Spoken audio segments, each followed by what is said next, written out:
نحمدہ نصلی علی رسولہ الکریم اما بعد۔ ساتھ طبیہ کالج کی طرف سے ویڈیوز اور اسباق کا سلسلہ جاری ہے۔ آج کا ہمارا موضوع ہے مردوں سے باتیں کرنا۔ عجیب سا محسوس ہوتا ہے کہ مردوں سے کیسے باتیں کی جاتی۔ جب ہم عملیات کی اور تصوف کی کتابیں اٹھا کر دیکھتے ہیں تو ہمیں مردوں سے رابطہ کرنے اور مردوں کے ساتھ بات چیت کرنے، ان کے احوال معلوم کرنے کے لیے بہت سارے اعمال ملتے ہیں، بہت ساری عملیاتی چیزیں ملتی ہیں۔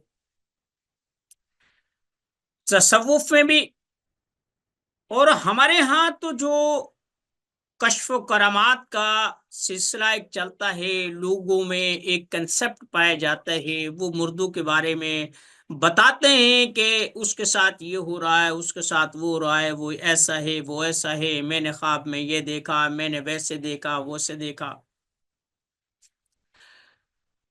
یہ حقیقت کیا ہے؟ اور اس میں ہم لوگ اگر داخلہ چاہیں، اس دنیا میں آنا چاہے تو ہمیں کیا کرنا؟ مشرقی لوگ جو ہوتے ہیں یہ کسی بھی چیز کو جب تک مشکل نہ بنا دیں اس وقت تک اس کو فائدہ مند ہی نہیں سمجھتے۔ نیکی ہے اس کے اتنے جو ہے نا وہ بل دیے جاتے ہیں کہ آدمی کو نانی یاد آ جاتی۔ یعنی جو چیز مال جان وقت جس میں یا یوں لگا لیں کہ بہت بڑا خرچہ یا بہت بڑی مشقت نہ ہو، ہم اسے نیک کام سمجھتے ہی نہیں۔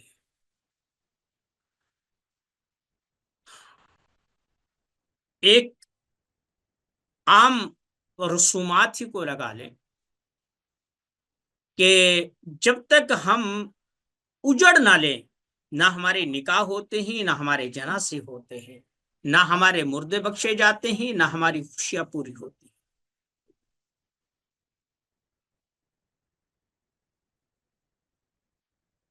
مردوں سے ملاقات، آپ کوئی بھی کتاب اٹھا کر دیکھ لیں، عملیات کی تصوف کی بہت ساری کتابیں ہیں، آپ ان سے دیکھ لیں، یا جو روحانیت پر روح کے بارے میں ماوراء الطبیعیات، ان علوم کا مطالعہ کر لیں، وہاں پر ہمیں اس چیز کے شواہد ملتے ہیں کہ یہ جو روحیں ہوتی ہیں یہ زندوں سے کسی نہ کسی انداز میں منسلک ہوتی ہیں۔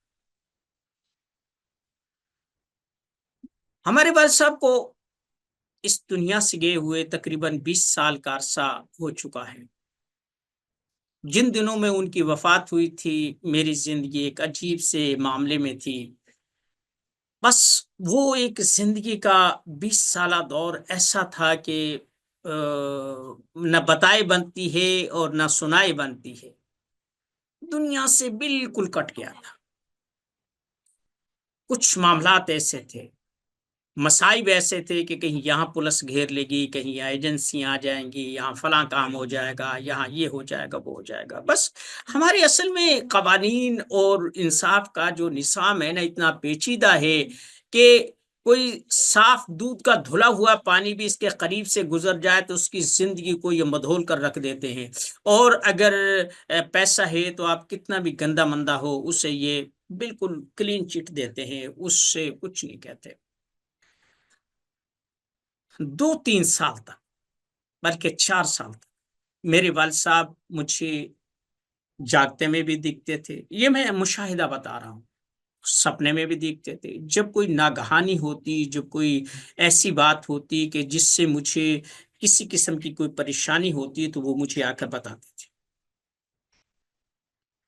ایک دفعہ ہمارے امام صاحب تھے فوت ہوئے، ان کی اور ہمارے والد صاحب کی بہت دوستی تھی، تو میں ان کے جنازے میں گیا۔ حالات کچھ ایسے ہی تھے، تو جنازہ پڑھا تو کسی مہربان نے اطلاع کر دی مقامی تھانے میں کہ آئے ہوئے ہیں، اور بیٹھے تھے، ہماری والدہ ماجدہ اللہ غنی کرامت فرمائے بیٹھی ہوئی تھی، کہنے لگی کہ کھا کے جانا، ویسے نہیں جانا، بھوکے نہیں جانے دوں گی۔ یہ ان کا زندگی کا ریکارڈ رہا ہے کہ وہ بغیر کھائے ہمیں گھر سے نہیں جانے دیتی تھی۔ چاول پک رہے تھے، ہم بیٹھے ہوئے تھے چارپائیوں پر، تو میں بھی بھائیوں کے ساتھ بیٹھا ہوا تھا، والدہ بھی بیٹھی ہوئی تھی۔ تو مجھے ایسا محسوس ہوا کہ جیسے میرے والد صاحب پیچھے سے آئے ہیں اور مجھے ایسے نا وہ انگلی مار کر یہاں اس میں کمر میں کہنے لگے تو یہاں کیا کر رہا ہے، چل نکل یہاں سے۔ مجھے ایسا محسوس ہوا کہ جیسے وہ مجسم ہو کر مجھے کہہ رہے ہیں۔ میری والدہ کہنے لگی بس وہ چاول پک گئے ہیں، بس ابھی تیار ہو گئے، داپ پر رکھے۔ میں نے کہا ماں کچھ بھی ہو میں اب نہیں ٹھہرتا۔ میں نے اپنا موٹر سائیکل نکالا، میں ابھی گاؤں سے باہر ہی نکل رہا تھا، ادھر سے پولیس کی گاڑی آ رہی تھی۔ بس ایسے میرے ساتھ ہوتا تھا۔ اب آتے ہیں کہ عملیات کی دنیا میں مشرق و مغرب میں روح اور انسان کا رابطہ کیسے ہوتا ہے؟ سب سے پہلے ایک بات دیکھیں کہ روح جو ہے وہ امر ربی ہے، اس کو فنا نہیں ہے۔ جب یہ دنیا میں آتی ہے اس سے پہلے اس کی اپنی کوئی شکل نہیں ہوتی، جیسے پانی کی اپنی کوئی شکل نہیں ہے، آگ کی اپنی کوئی شکل نہیں ہے۔ وہ جس سانچے میں جس برتن میں پانی کو ڈالا جائے وہ وہی شکل اختیار کر جاتا ہے، جو رنگ ملایا جائے وہی رنگ اختیار کر لیتا ہے۔ ایسے ہی روح کا بھی کوئی اپنا رنگ، روپ اور کوئی شکل و صورت نہیں ہوتی۔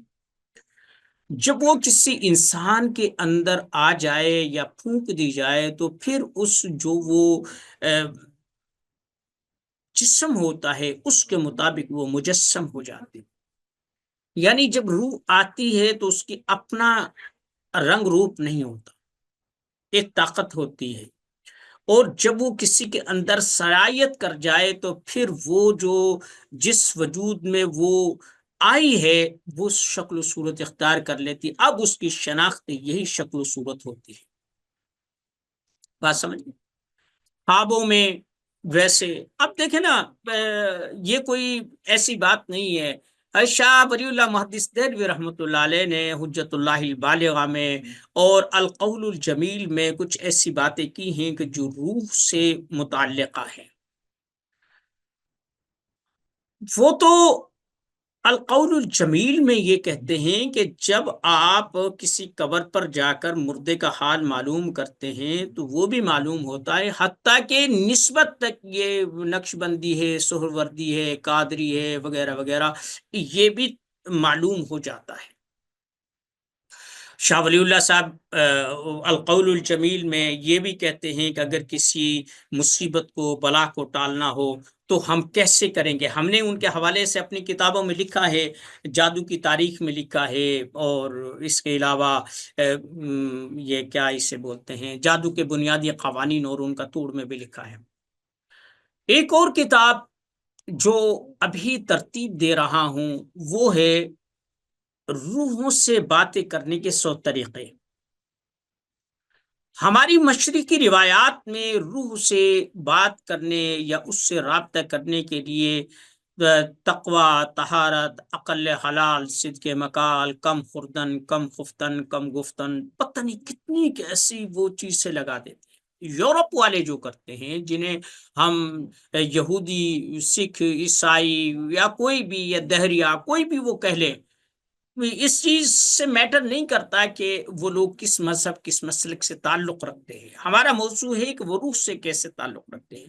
وہ ایسے بیٹھتے ہیں، آرام سے روح کو بلا لیتے ہیں، اور اب بھی بہت ساری بے شمار کتابیں ہیں کہ جن میں روح کو بلایا جاتا ہے۔ ان لوگوں کے نزدیک ایسا ہوتا ہے کہ میڈیم کو تلاش کرتے ہیں۔ سلطان محمود آشفتہ رحمۃ اللہ علیہ نے اپنی کتاب روحانیت کیا ہے اس میں بحث کی ہے۔ اس کے علاوہ روحانیت، دانش، روحانیت اور حقیقتیں، صوفی اقبال صاحب نے اپنی کتاب میں اس پر بحث کی ہے۔ انہوں نے جب میں نے روحانیت کیا ہے اپنی کتابوں میں نے جیسے کہ یہ جادو کے بنیادی قوانین اور ان کا توڑ، آشفتہ صاحب کی وہ پوری مشق نقل کی ہے کہ ہم روحانیت کو کیسے بڑھا سکتے ہیں، اپنی ضرورتیں کیسی پورے کر سکتے ہیں، روحانیت میں ہمارا عمل دخل کیسے ہو سکتا ہے، ہم کیسے اپنی صلاحیتوں کو بیدار کر سکتے ہیں، کس طرح اپنی خفیہ طاقتوں کو بروکار لا کر ان سے کام لے سکتے ہیں، یہ ہم نے دیا ہے آشفتہ صاحب سے۔ آج میں ایک کتاب کا ترجمہ کر رہا تھا، اردو میں کر رہا تھا، وہ تھا یہ 1 منٹ میں یہ دیکھتا ہوں، اس کا عنوان ہے کہ مرنے والوں کے ساتھ بات چیت کیسے کی جائے، یہ اردو میں نے کر دی۔ تو اب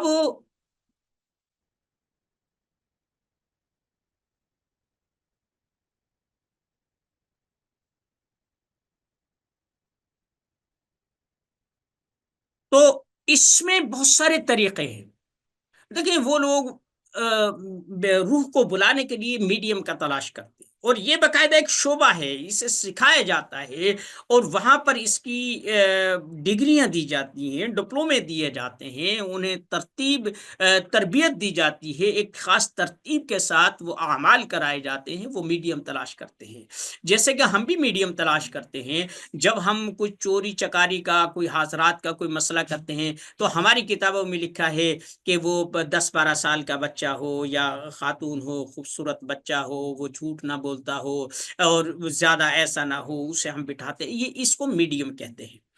تو وہ لوگ بھی میڈیم کو تلاش کرتے ہیں، ہم تو صرف بچے کو بٹھاتے ہیں یا خاتون کو بٹھاتے ہیں، بڑے کے پاس تو ہمارا ویسے ہی علم جو ہے نا کافور ہو جاتا ہے، وہاں کوئی عمر کی قید نہیں ہوتی، بڈھا بھی بیٹھتا ہے، جوان بھی بیٹھتا ہے، وہ لوگ وہ روح بینی کرتے ہیں، پیش بینی کرتے ہیں، اور وہ پیش گوئیاں کرتے ہیں، اور وہ پھر بتاتے ہیں، لوگ باقاعدہ ان کی فیسیں ادا کرتے ہیں۔ تو وہ لوگ ایسا کرتے ہیں کہ ایک روح کو بلانے کے لیے کم از کم 3 آدمی ہوتے ہیں، وہ تینوں ایک چیز پر فوکس کرتے ہیں، ایک چیز پر توجہ کرتے ہیں، اور پھر اس پر وہ روح حاضر کر لیتے ہیں۔ مثلا مختلف قسم کے اعمال ہیں، جیسے وہ اپنی اس کو لکھتے ہیں، بلاتے ہیں، کوئی چیز رکھتے ہیں، پیالی گلاس یا کوئی ایسا برتن رکھتے ہیں، اور پھر وہاں ABCD یہ لکھ کر اس کو رکھ دیتے ہیں، پھر جب وہ عمل کرتے ہیں اور اس کو بغور دیکھتے ہیں، اس پر توجہ کرتے ہیں اور اپنا سوال کرتے ہیں، تو پھر وہ جو برتن ہوتا ہے، گلاس وغیرہ، وہ ایک ایک لفظ پر باری باری جاتا ہے، تو اسے لکھ لیا جاتا ہے، جب انہیں جوڑا جاتا ہے تو وہ اس کا سوال و جواب میں جو چیز چاہتے ہیں، جو مطلوب ہوتی ہے، وہ مل جاتی ہے۔ ہم لوگ قبروں پر جاتے ہیں، قبروں کو کشف قبور کے نام سے ایک بہت بڑا شعبہ ہے، صوفیہ کرام جو ہے نا اس میں کرتے ہیں، اور بہت سارے بزرگوں کی یہ چیز ہے کہ اسے کشف قبور حاصل ہے، وہ قبروں میں دیکھ کر یہ چیز کر لیتا ہے، اور یعنی ایک مائنڈ سیٹ ہے۔ ہم یہ چیز چاہتے ہیں کہ آپ لوگ اگر یہ کرتے ہیں تو اس میں ہمیں کیا کرنا چاہیے۔ عملیات اور تصوف کی دنیا کو اتنا مشکل بنا دیا گیا ہے، اتنا ڈراؤنا بنا دیا گیا ہے کہ کوئی بھی نہیں۔ دیکھیں میں آپ کو ایک بات بتاؤں، روح کو فنا نہیں، کیوں؟ قرآن کریم کی روح سے، بائبل اور ان سب کی جتنی بھی آپ مقدس کتابیں اٹھا کر دیکھ لیں، ان میں روح کو فنا نہیں ہے، انتقال ہے، اور روح امر ربی ہے۔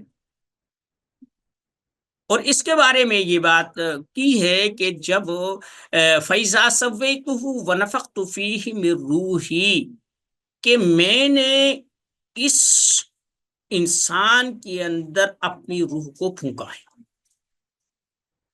اس کے اندر اپنی روح کو پھونکا ہے۔ اللہ کی روح ہے، اللہ کو فنا نہیں ہے، اللہ کو بقا ہے، اس لیے روح کو بھی بقا ہے۔ ہاں انتقال ہوتا ہے، ایک جگہ سے دوسری جگہ منتقل ہوا جاتا ہے، ایک جگہ سے دوسری جگہ۔ اب جو لوگ روحوں سے رابطہ کرتے، کیا یہ لوگ واقعی مر جاتے ہیں، ختم ہو جاتے ہیں، فنا ہو جاتے ہیں، یا ایسے نہیں؟ یہ لوگ فنا نہیں ہوتے، انتقال ہوتا ہے ایک دنیا سے دوسری جگہ۔ جیسے کہ ہم عام زندگی میں دیکھیں، قرآن کریم کہتے ہیں من بین الصلب والترائب، کہ ہم نے انسان کو نرمی اور تری میں، سختی اور تری میں پیدا کیا۔ ایک جگہ ہے وَإِذْ أَخَذَ رَبُّكَ مِن بَنِي آدَمَ مِن ظُهُورِهِمْ وَذُرِّيَّتَهُم، یعنی آدم کی پشت سے نکالا۔ اب لازمی بات ہے، یہ جو پروسیس ہوتا ہے یہ گردوں میں اور جو ہے نا خصیتین میں یہ پروسیس ہوتا ہے جس میں یہ جرثومے آتے ہیں، لیکن وہ ان ریڑھ کی ہڈی سے اور ہڈیوں سے ہی وہ چیز نچڑ کر آتی ہے جس کا یہ بنتا ہے، یہ جو ہارمونس کام کرتے ہیں اور یہ جرثومے بنتے ہیں، اس کا اتنا ہی پیچیدہ نظام، پھر یہ ماں کے رحم میں منتقل ہوتا ہے وہاں سے۔ اب یہ جو جہان ہے یہ تو دیدہ و بینا ہے، اس سے پہلے اس کی معلومات کم تھی، اب ہے۔ اب تو لوگ یہ بتا دیتے ہیں کہ اتنے جرثومے کام کریں گے، اتنے ڈیڈ ہیں، اتنے اب نارمل ہے، اتنے ٹھیک ہیں، وہ رپورٹیں رات دن ہو رہی ہیں، پہلے یہ چیز نہیں تھی۔ اب انتقال کیا ہوا باپ کی پشت سے ماں کے رحم کی طرف، ماں کے رحم سے پھر وہ ایک خاص مدت میں منتقل ہوتا ہے دنیا کی طرف، دنیا میں وہ رہتا ہے، پھر وہ منتقل ہوتا ہے برزخ کی طرف، وہ قبر کہہ لیں یا اگلی دنیا کہہ لیں، وہاں تک، وہاں سے پھر منتقل ہوگا وہ محشر تک، محشر سے پھر آگے جتنے بھی پروسیس ہیں۔ ابھی ہمارے پاس ایسے وسائل نہیں ہیں، ہمارے پاس ایسے سورسز نہیں ہیں کہ ہم وہ حالات بھی اور وہ واقعات بھی دیکھ سکیں، لیکن کچھ چیز سے بتائی جاتی ہیں۔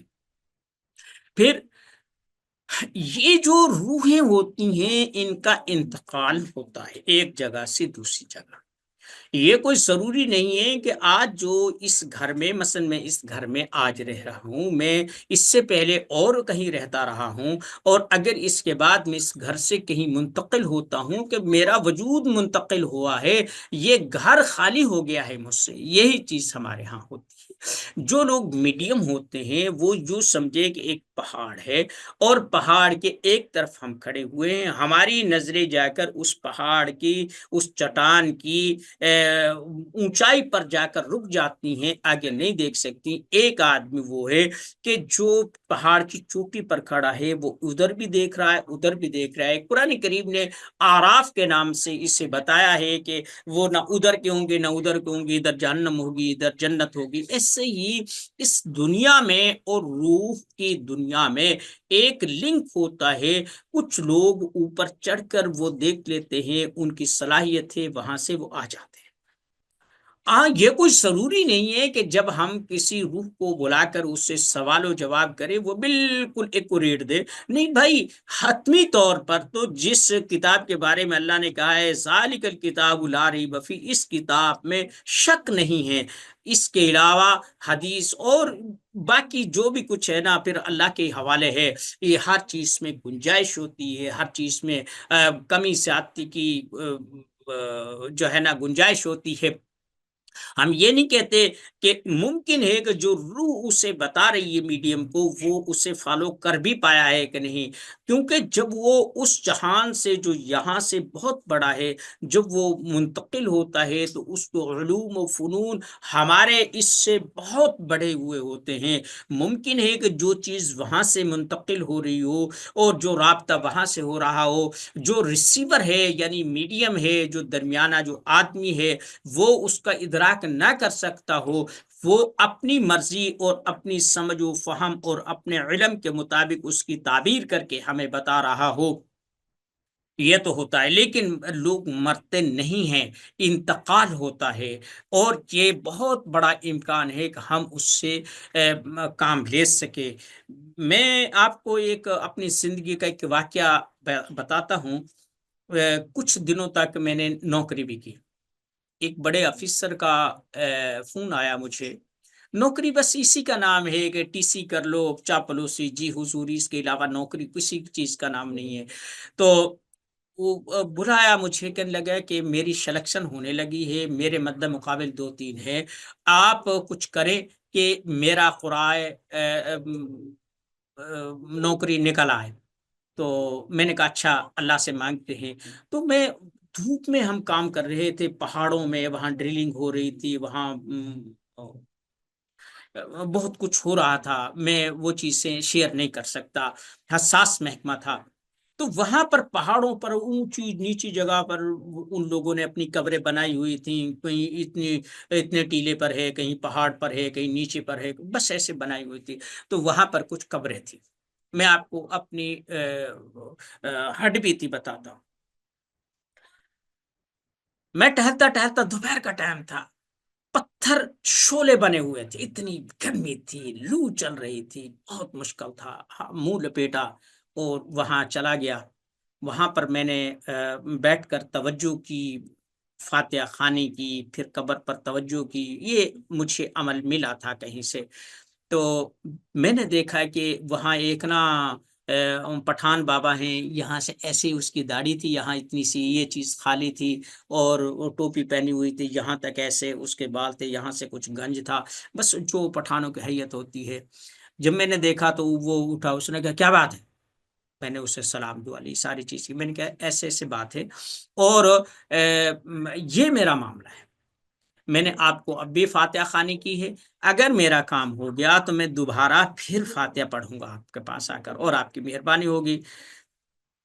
کہنے لگا اچھا میں کرتا ہوں، لیکن تم لوگ جو زندہ ہوتے ہو نا، وعدہ خلاف ہوتے ہو، تم بھول جاتے ہو۔ میں نے کہا یار کچھ نہیں ہے، آپ اس میں کچھ رہنمائی فرمائیں۔ اب اسے آپ شرک کہہ لیں، کفر کہہ لیں، کچھ بھی کہہ لیں، میں مفتی تو نہیں ہوں، نہ ہی میں فتویٰ دیتا ہوں، یہ ان پر چھوڑتا ہوں کہ یہ لوگ کیا کہتے ہیں۔ مجھے ٹھیک آدھے گھنٹے کے بعد پھر کال آئی سرکاری نمبر پر کہ آپ کا کام ہو گیا ہے۔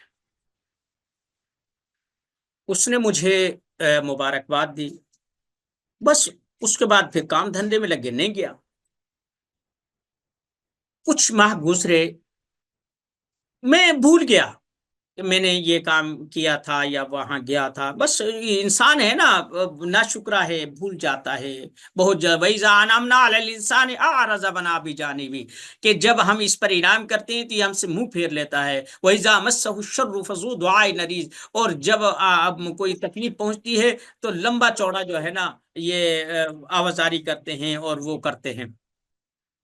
تو میں پھر دوبارہ گیا، تو پٹھان کو دیکھا کہ اس کا چہرہ سرخ ہے، غصے سے برا حال ہے، اور اس کا نا ہاتھ پاؤں کانپ رہے ہیں۔ کہتا ہے تم پھر آ گیا ہے، میں نے تم سے پہلے کہا تھا کہ تم لوگ جھوٹ بولتے ہو، تم لوگ وعدہ خلاف ہو، میں نے کہا یار اللہ کے واسطے یہ بھول گیا تھا، میں اب پڑھتا ہوں، میں آپ کو ڈبل پڑھ دیتا ہوں۔ خیر پتہ نہیں اس کے بعد کیا ہوا کیا نہیں ہوا، لیکن وہ چیز میرے ذہن میں نقش ہے آج تک، اور میں نے بعض دفعہ کام کیے ہیں۔ لیکن کسی زندہ پر روح کو حاضر کر کے سوال و جواب کرنا، یہ ہم نے اس کتاب میں کہ روح سے باتیں کرنے کے 100 طریقے، یا ہم نے انگریز جو کرتے ہیں، یا افریقہ والے جو کرتے ہیں، ہندوستان پاکستان والے جو کرتے ہیں، عرب لوگ کرتے ہیں، سب سے جو مطالعے کا نچوڑ ہے وہ اس میں ہم نے ڈالا ہے۔ اور یہ عملیات کی دنیا میں مجھے امید ہے کہ ایک نئی کرن ہوگی اور نئی جو ہے نا پیش رفت ہوگی۔ تو کہنے کا مقصد یہ ہے کہ جب بھی کبھی ایسا کام ہو، پھر میں نے ایک محق الفقر نامی سلطان باہو رحمۃ اللہ علیہ کی ایک کتاب ہے، اس میں ایک حاجت روائی کا ایک عمل لکھا ہے، آپ وہاں پڑھ لیں، میں بھی اسے نوٹ کر دوں گا، یہ مجھے ابھی ذہن میں آیا ہے۔ تو وہ پھر ایک عمل بتاتے ہیں کہ آپ ایسے 3 قبریں بنا لیں، یہاں کر لیں وہاں کر لیں، اور یہ ایسے کر لیں ایسے کر لیں۔ بہرحال یہ کیونکہ کچھ ہمارے ہاں نا عقیدے کو، ہمارے ہاں حقیقت کو، اور ہمارے ہاں خواہشات کو، ہمارے ہاں مسلکی معاملات کو ایسے گڈ مڈ کر دیا جاتا ہے کہ ہم یہ سمجھتے نہیں کہ ہم بول کیا رہے ہیں، ہمیں کوئی کیا بول رہا ہے، بس ایک عجیب سا ایک تصور ہے۔ اگر اس کے بارے میں ہم سوال کریں تو وہ گنگ منگ رہ جاتے ہیں، لیکن جب وہ اس دائرے یا اس خاص فارمیٹ کے علاوہ کوئی چیز سنتے ہیں تو وہ آگ بگولا ہو جاتے ہیں۔ ہم لوگ عقائد نہیں بتا رہے، ہم لوگ عملیات کی کلاس پڑھا رہے ہیں، یاد رکھیں عملیات اور عقائد میں زمین آسمان کا فرق ہے۔ اگر آپ لوگ الجھیں گے اور فتویٰ لگائیں گے نا تو پھر میں جو ہے نا اس کو آپریشن کروں گا کہ جو جتنے بھی تصوف کے مارے ہوئے لوگ ہیں، یا جو یہ نقش بندیاں، سہروردیہ، قادریہ، گیلانیاں، فلانیاں فلانیاں، یہ جتنے بھی ہیں نا، پھر میں انہیں بتاؤں گا کہ یہاں کیا ہو رہا ہے۔ تو ابھی تو کچھ نہیں کہتا، میں کیوں چھیڑوں؟ میرا ایک کام ہے، میں اپنا وہ کام کرتا ہوں۔ تو بھائی، جو لوگ اس چیز کو کرتے ہیں وہ شارٹ کٹ ہیں، شارٹ کٹ ہیں۔ یہ ایک دفعہ نہیں، ایک واقعہ تو میں نے سنا دیا، اور بہت سارے واقعات ہیں، خاندانی جھگڑے ہیں، دوسرے معاملات ہیں، کبھی نہ کبھی کچھ ایسی چیزیں ہوتی ہیں۔ جب میں جب بھی جاتا ہوں نا، اپنے بیٹے کے سعد کی قبر پر جاتا ہوں، وہیں پر ساتھ میں والد صاحب ہیں، بڑے بھائی ہیں، چھوٹے بھائی ہیں، والدہ ہیں، پورا خاندان ہے، دادا دادی بھی ہیں، چاچا چاچی بھی ہیں، پورا خاندان ہے۔ تو جب کبھی گھبرا جاتا ہوں، عقل کام کرنا چھوڑ جاتی ہے، تو وہاں 10-20 منٹ میں بیٹھتا ہوں، ان سے پھر میں باتیں کرتا ہوں۔ پھر جو چیزیں مجھے القاء ہوتی ہیں، وہ پھر ایسا ہی ہوتا ہے کہ جیسے کسی کا سوالیہ پیپر حل کر دیا گیا ہو۔ یہ تحدید سے نعمت ہے، یہ کوئی تقوی شقوہ نہیں ہے، یہ ایک ہنر ہے، یہ ایک صلاحیت ہے، یہ اللہ کی عطا ہے، یہ جس سے بھی مل جائے۔ اگر ہم آنکھیں بند کروں، انہوں نے یہ قبر پرستی ہے، یہ فلاں ہے فلاں ہے، تو بھائی میں اس بارے میں ضد نہیں سکتا۔ لیکن یہ ہے کہ اگر آپ اس ہنر سے اس سے کام لینا چاہتے ہیں، تو پھر ہم نے جو یہ لکھا ہے کہ روحوں سے باتیں کرنے کے 100 طریقے، اس میں ہم نے وضاحت کی ہے۔ کوئی کفر کا فتویٰ لگائے، ہمیں اس سے کچھ نہیں ہے۔ ہمیں پتہ ہے لا الہ الا اللہ محمد رسول اللہ سے بڑی کوئی چیز نہیں ہے، وما علینا الا البلاغ المبین۔